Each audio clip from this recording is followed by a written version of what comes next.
First security ইসলামী bank PLC business 24 এর স্বাগত। আপনাদের সাথে আছি আমি রাকিব আল জাবেদ। ভিগো ওয়্যার গার্ড প্রয়োজন মতো বাঁকানো যায়, অধিক চাপেও ভাঙে না। ভিগো।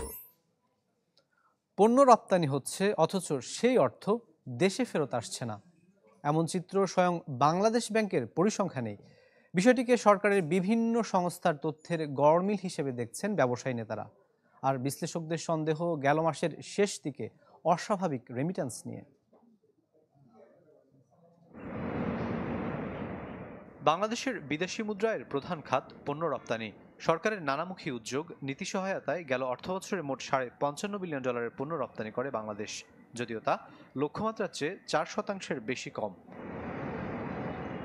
ইপিবির হিসাবে চলতি অর্থবছরের পণ্য রপ্তানিতে এখন পর্যন্ত প্রবৃদ্ধি 4%। তবে বাংলাদেশ ব্যাংকের হিসাব বলছে জুলাই থেকে ডিসেম্বর পর্যন্ত $2754 কোটি পণ্য রপ্তানি হলেও এ সময়ে রপ্তানি বাবদ দেশে এসেছে $1897 কোটি। যদিও শেষ প্রান্তিকে পণ্য রপ্তানি বাড়ে $18 কোটি, অর্থাৎ অর্থবছরের প্রথম 6 মাস শেষে $850 কোটি পণ্য রপ্তানির অর্থ দেশে ফেরত আসেনি। রপ্তানি করে ডলার বাংলাদেশে আসে নাই। ইপিবির তথ্যের উপর ভিত্তি করে বাংলাদেশ ব্যাংক যেটা বলছে এইটার সাথে আমরা একমত নই। আমি যদি রপ্তানি বেশি দেখাই তাহলে তো এটার পেমেন্ট আসবে না, এটাই স্বাভাবিক। আমি যদি 4 বিলিয়ন রপ্তানি করি মাসে আর দেখাই 5 বিলিয়ন, তাহলে 2 মাস 3 মাস পরে তো বাংলাদেশ ব্যাংক বলবে $3 বিলিয়ন, $5 বিলিয়ন, এত বিলিয়ন ডলার রপ্তানি আয় দেশে ফেরত আসে নাই। প্রায় 12 থেকে 16% রেমিটেন্স যেটা রপ্তানির ক্ষেত্রে, তৈরি পোশাক খাতে, এটা দেশে ফেরত আসে না। তো এটা একটা বেশ বড় অ্যামাউন্ট।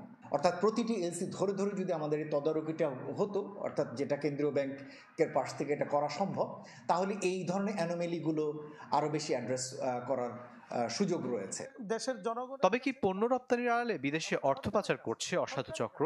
এজন্য বাংলাদেশ ব্যাংক, এনবিআর ও ইপিবির ভিন্ন ভিন্ন তথ্যকে দুষলেন ব্যবসায়ী নেতারা। আর পণ্যের আড়ালে কেউ অর্থ পাচার করলে হুঁশিয়ারি দেন কঠোর পদক্ষেপের।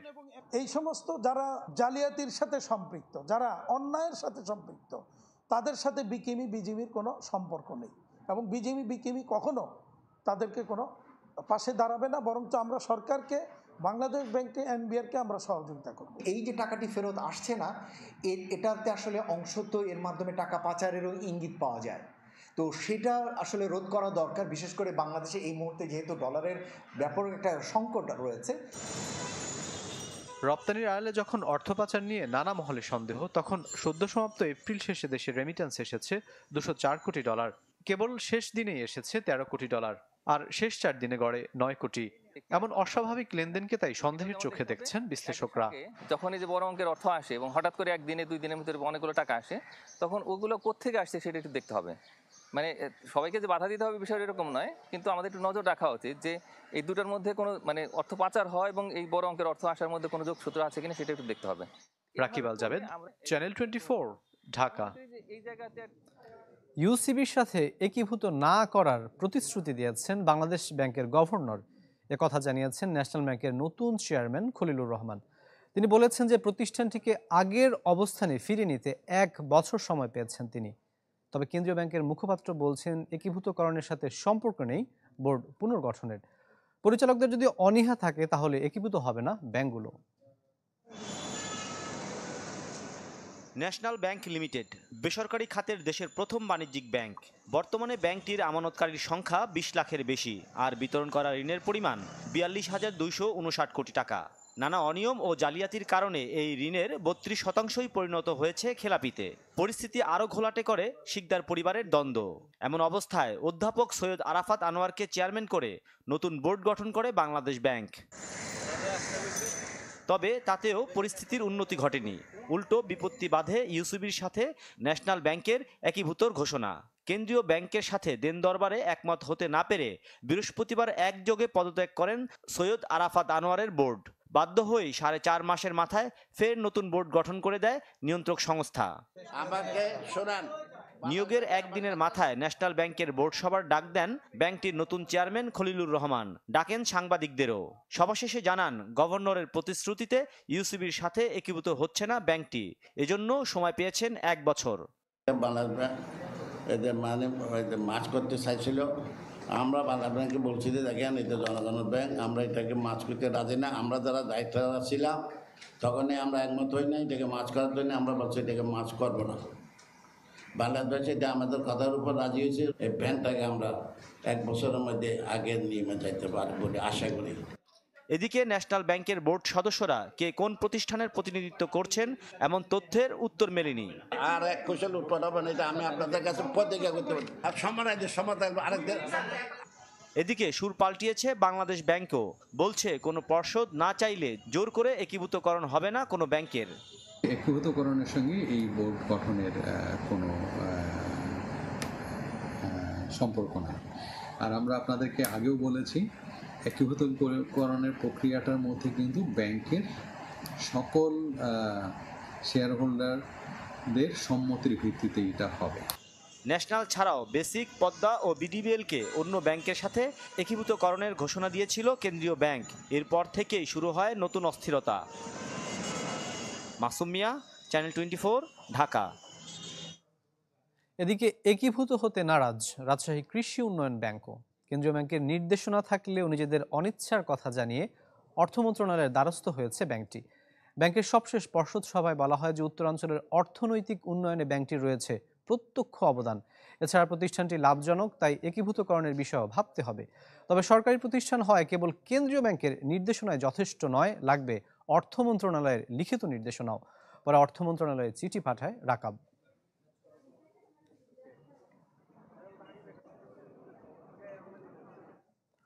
অর্থনীতির চ্যালেঞ্জ মোকাবেলায় রাজস্ব আদায় বাড়ানোর কোনো বিকল্প নেই বলে মনে করেন বিশ্লেষকরা।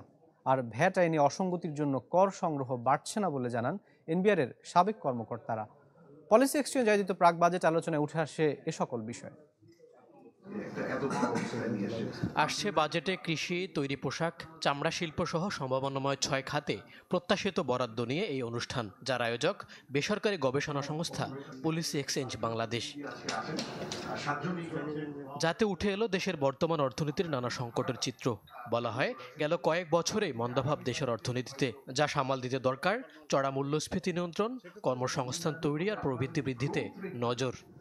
গত 5 বছরে যদি যে গ্রোথটা হয়েছে, গ্রোথটা খুব অ্যালার্মিং। এই হারে যদি আমাদের বৈদেশিক ঋণ বাড়তে থাকে, একই হারে আমাদের বৈদেশিক ঋণ ফেরত দেওয়ার যে সোর্সগুলো, আমার এক্সপোর্ট, আমার রেমিটেন্স, সেগুলো কিন্তু বাড়ছে না।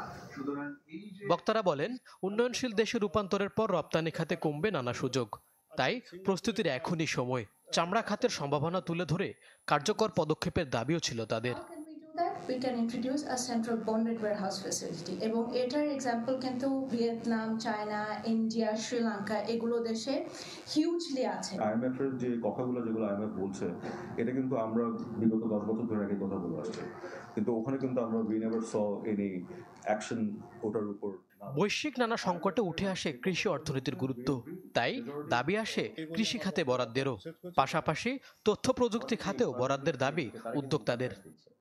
আমাদের খালি কর্পোরেট ট্যাক্সটা এক্সাম্পশন, কিন্তু আমার কিন্তু অন্য কোনো ট্যাক্স কিন্তু এক্সাম্পশন না। আমরা ভ্যাট দিচ্ছি, আমরা যে প্রকিউরমেন্টগুলো করছি সেখানে কিন্তু আমার এআইটি দিচ্ছি, আমরা ভ্যাট দিচ্ছি আমার প্রকিউরমেন্টে, আমি যে ইম্পোর্ট করছি সফটওয়্যার সেখানে আমার ইম্পোর্ট ডিউটি দিচ্ছি। যেভাবে কাঁচামাল পরিবহন করা হয়, আই থিঙ্ক এটা খুব যুক্তিযুক্ত নয়, যার ফলে আমাদের প্রায় 15 থেকে 20% কিন্তু ওয়েস্টেজ হয়ে যাচ্ছে। এই ওয়েস্টেজটা কমাতে পারলে আমাদের শর্টফলটা কিন্তু অনেক কমে যাবে।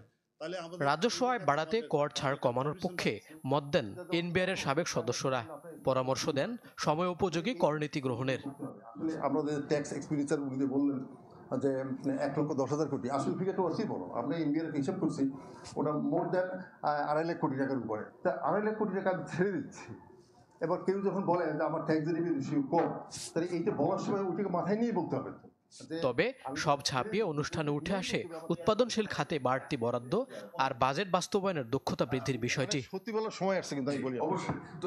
মইনুল হাসান, চ্যানেল 24, ঢাকা। পরিবেশ বান্ধব কারুপণ্য রংপুর লিমিটেড, যেখানে তাপমাত্রা নিয়ন্ত্রণে নেই কোনো যন্ত্র, এমনকি বৈদ্যুতিক পাখাও। তীব্র তাপদাহেও কারখানায় শীতল পরিবেশ, যা প্রচলিত আর কটি কারখানা থেকে সম্পূর্ণ ব্যতিক্রম। আবার এই কারখানায় উৎপাদিত শতরঞ্জি, ফ্লোরম্যাট, পাপোশ, কার্পেট রপ্তানি করে বছরে আয় হয় 600 কোটি টাকারও বেশি। বিস্তারিত ফখরুল শাহিনের রিপোর্ট আর ছবি তুলেছেন হাফিজুর রহমান। কারুপণ্য রংপুর ফ্যাক্টরি। প্রবেশপথের দুপাশে জলাধার আর সারি সারি গাছের চওড়া সিঁড়ি। কংক্রিট, স্টিল, বাহারি গ্লাসের খোলসের বদলে সবুজের আবরণে ঘেরা চারদিক। 37 ফুট ব্যাসের 4টি সিন্ড্রিক্যাল ইট্রিয়ামের মধ্য দিয়ে কারখানার ভিতর ঢোকে বাতাস, যেখানে লাগে না এসি ও বৈদ্যুতিক পাখা। 3 দশক আগে 15 জন কর্মী নিয়ে শুরু, এখন প্রায় 5000। কারখানা থেকে প্রশিক্ষণ নিয়ে স্বাবলম্বী আরও 30,000 মানুষ, যেখানে রয়েছে মেডিকেল সেন্টার, গ্রোসারি শপ সহ আধুনিক সব সুবিধা। এই কাজ দিয়ে আমার পরিবার চলে, আমার একটা বাচ্চা আর আমি চলে আমার সুন্দরভাবে। আমাদের কিন্তু এখানে ফ্যান না থাকলেও বেশ ভালোই লাগে, কারণ বাইরের তুলনায় এখানে তাপমাত্রা কম আছে আর কি। কারণ আমাদের এখানে গাছগাছালি আছে, এই জন্য জানলা দিয়ে অনেক বাতাস আসে। আমাদের ওখানে কিন্তু কোনো ফ্যানের ব্যবস্থা নাই। কারখানায় তৈরি হয় শতরঞ্জি, ফ্লোরম্যাট, পাপোশ ও কার্পেট সহ প্রায় 15টি পণ্য, যা যাচ্ছে এশিয়া, ইউরোপ ও আমেরিকায়। টাকার অঙ্কে প্রতি বছর রপ্তানির পরিমাণ 600 কোটি টাকার বেশি। আমরা প্রায় 70টা দেশে আমাদের শতরঞ্জি নানান সাইজের নানান নামে আমরা এটা সরবরাহ করে থাকি। 70টা দেশে বাংলাদেশের এই পণ্য রংপুর থেকে সরবরাহ করা হয়। কারখানার ছাদ বাগানে মিলছে সবজি। পরিবেশ বান্ধব স্থাপনার অর্থনৈতিক সুবিধা পাচ্ছেন উদ্যোক্তা। বৈজ্ঞানিক পদ্ধতিতে এই যে ফ্যাক্টরিটি গড়ে তোলার কারণে এখানে কিন্তু এসির ব্যবহারও লাগে না, এখানে খুব বেশি ফ্যানের ব্যবহারও লাগে না। এখানে কিন্তু মানুষ প্রাকৃতিকভাবে একটা ঠান্ডা শীতল আবহাওয়া কিন্তু তারা পাচ্ছেন। কারিপণ্য যেহেতু পুরাটাই গাছ দিয়ে মোড়ানো হয়েছে, স্বাভাবিকভাবেই সেই জায়গাটা শীতল, এবং ওখানে আসলে কৃত্রিমভাবে তা আপনার ঠান্ডা করার প্রয়োজন পড়ে না, ওখানে গাছই ঠান্ডা করে রাখতেছে। পণ্যের নকশায় তুলে ধরা হয়েছে স্থানীয় ঐতিহ্যকে, যা তৈরি করেছে কারুপণ্যের নতুন বাজার। ফখরুল শাহিন, চ্যানেল 24, রংপুর। দর্শক, সারা দেশে শুরু হয়েছে টিসিবির পণ্য বিক্রি কার্যক্রম। এ বিষয়ে বিস্তারিত জানাতে রাজধানীর বাড়িধারা পার্ক এলাকা থেকে সরাসরি যুক্ত হচ্ছেন সহকর্মী রাকিব হোসেন। রাকিব, কয়টি পণ্য দেয়া হচ্ছে আসলে যারা উপকারভোগী রয়েছেন তাদেরকে, এবং কি কি পণ্য পাওয়া যাচ্ছে, কতদিন পর্যন্ত এই কার্যক্রমটি চলবে?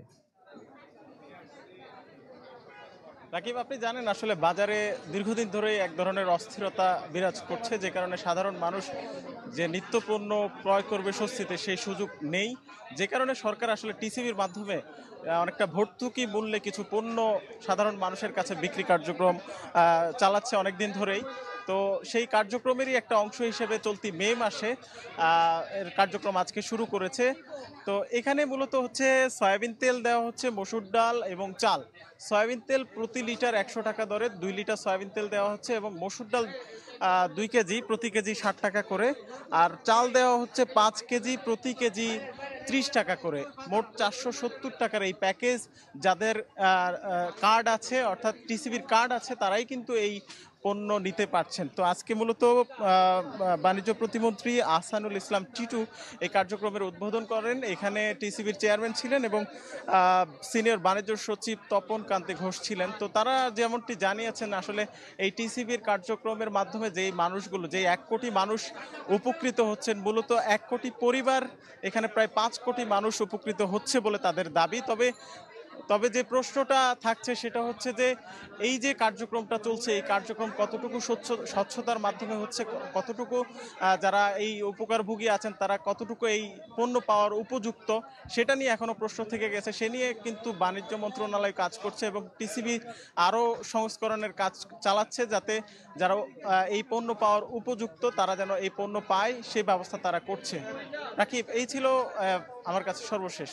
রাকিব, আপনাকে ধন্যবাদ। দর্শক, টিসিবির পণ্য বিক্রি কার্যক্রমের সবশেষ তথ্য জানাতে যুক্ত হয়েছিলেন সহকর্মী রাকিব হোসেন। এর সাথে ফার্স্ট সিকিউরিটি ইসলামী ব্যাংক পিএলসি বিজনেস 24 এ এখনকার আয়োজন এটুকুই শেষ হলো। সাথে থাকার জন্য সবাইকে ধন্যবাদ জানাচ্ছি।